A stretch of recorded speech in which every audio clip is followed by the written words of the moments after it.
Tommy Vercetti is our main character in the game. He is the character who builds his entire criminal empire and kills everyone, but takes tribute from those he doesn't kill.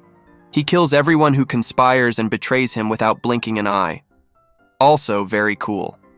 Lance Vance seems like a good friend, but he is the biggest betrayer you will ever meet.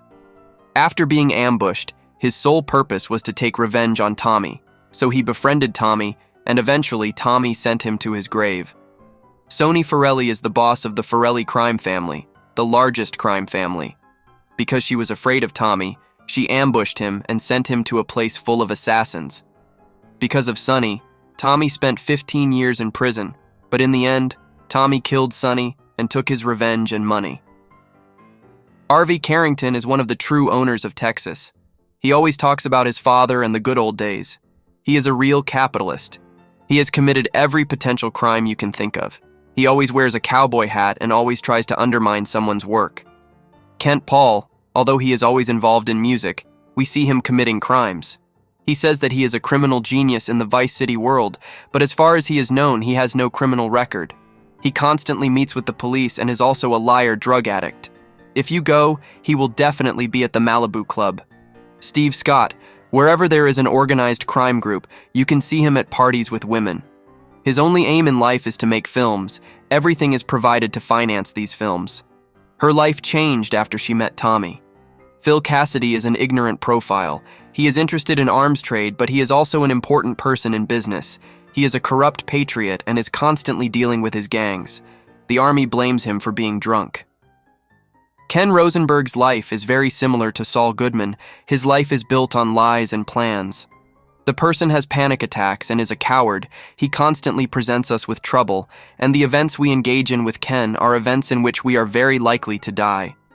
Ricardo Diaz constantly carries a gun along with a gun collection. He met Tommy at the Cortezan party, then hired Lance and Tommy to own the entire city, but it didn't go his way, and ironically, he ended up dying with a bullet. Colonel Juan García Cortez has knowledge of firearms, narcotics, and military secrets. He was sentenced to death 9 times in his country, but was spared each time. Since Cortez has diplomatic immunity, no one can touch him. Mercedes Cortez is the Colonel's rebellious daughter. At first, she was going to have a love story with us, namely Tommy, but such a thing did not happen. Mercedes had sex with the Love Fist group and then got a role in a porn movie, Candy Suck. Hilary King is a kind of driver. If you spend time, she always talks about her abandonment. Abandonment has become an obsession with her. She is always obsessed when she talks to you. She comes from an interesting family. Candy Seuss, aka Candace Shand, is a porn star and escort. You can always see her wearing a bikini with a United States flag motif and high heels. We have seen him in some functions with business people and leaders. Most recently, he was working with Steve Scott. Jezz Torrent is the lead singer of the band Love Fist, and he recruited Tommy to do some dirty work. We usually do drug deals for the Love Fist group or save them from danger. He's a total psychopath. Mitch Baker is a Vietnam veteran and motorcycle enthusiast who received a Purple Heart for killing an entire village. He was imprisoned 13 times, and in the police file, his character was described as a corrupt sociopath. He is a real womanizer.